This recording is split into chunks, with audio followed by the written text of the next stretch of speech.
Hello friends, இன்றைக்கி நம்ம இந்த வீடியோவில் என்ன பார்க்க போகிறோம் அப்படின்னு பார்த்தீங்கன்னா, ரொம்ப எமோஷ்னலான டாபிக் தான் பார்க்க போகிறோங்க.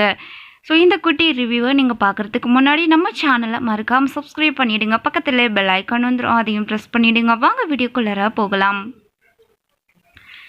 நம்ம நாச்சியார் நல்லபடியாக கண் முழிக்கணும், நல்லபடியாக உயிர் பிழைச்சி வரணும் அப்படின்னு சொல்லி கடவுளை கூட கும்பிடாமல் நம்ம கார்த்திக் வந்துட்டு அவ்வளோ மன உறுதியாக இருந்தார். நல்லபடியாக அம்மா பிழைச்சிருவாங்க அப்படின்னு சொல்லிட்டு. அப்படி அவங்க பிழைச்சி வந்தால் தான் நான் சந்நிதிக்கு வந்து உன்னை வேண்டிப்பேன், உன்னை வந்து கும்பிடுவேன் அப்படின்னு சொல்லிட்டு சாமிக்கிட்டேயே சொல்லிட்டு வந்துடுவார். இன்னொரு பக்கம் ரொம்ப மனமுருகி ரொம்ப பக்தியோட கண் கலங்கி மனசார வந்து அம்மன்கிட்ட தீபா பாட்டு பாடி வேண்டிகிட்டு இருப்பாங்க. ஸோ இவங்களுடைய வேண்டுதலால் நாச்சியார் நல்லபடியாக பிழைச்சிருவாங்க. அதுக்கப்புறம் கார்த்திக் வந்து சொன்ன மாதிரி நாச்சியார் நல்லபடியாக உயிர் பிழைச்சிட்டாங்க. அதுக்கப்புறம் கோவிலுக்கு போகிறாரு. கோவிலுக்கு போயிட்டு சாமி கும்பிட்டுட்டு இருக்காரு. அப்போது தீபா போயிட்டு அத்தை நல்லபடியாக கண் முழிச்சிட்டாங்க, வாங்க போகலாம் அப்படின்னு சொல்கிறாங்க. அப்படியா, ரொம்ப சந்தோஷம் அப்படின்னு சொல்லிட்டு சாமியை கும்பிட்டுட்டு அங்கேருந்து ஹாஸ்பிட்டலுக்கு ஓடி போகிறாங்க.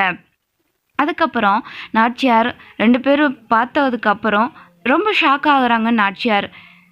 அப்போது தீபாவை பார்த்து தான் ஷாக் ஆகுறாங்க. என்னடா அப்படின்னு பார்த்தா தீபா கழுத்தில் இருக்க தாலியை பார்த்தா ஷாக் ஆகுறாங்க.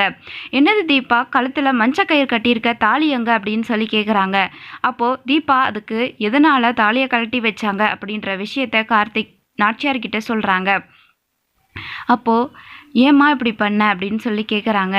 எனக்கு வேறு வழி தெரியல அத்தை, உங்களை காப்பாற்ற அப்படின்னு சொல்கிறாங்க. அதுக்கப்புறம் உங்கள் 2 பேரையும் என் கண் குளிர 2 பேருக்கும் கல்யாணம் நடக்கிறத பார்த்து நான் சந்தோஷப்படணும் அப்படின்னு சொல்கிறாங்க. உங்கள் சந்தோஷத்தை விட எங்களுக்கு வேறு என்னம்மா இருக்குது அப்படின்னு சொல்லி கார்த்திக் சொல்கிறாரு. அப்போது தீபாவுக்கும் ரொம்பவே சந்தோஷமாக இருக்குது. நாச்சியாரும் ரொம்ப சந்தோஷப்படுறாங்க. இவங்களுடைய கல்யாணம் அடுத்து எப்போ நடக்க போகுதுன்னு வெயிட் பண்ணி பார்க்கலாங்க. தேங்க்ஸ் ஃபார் வாட்சிங்.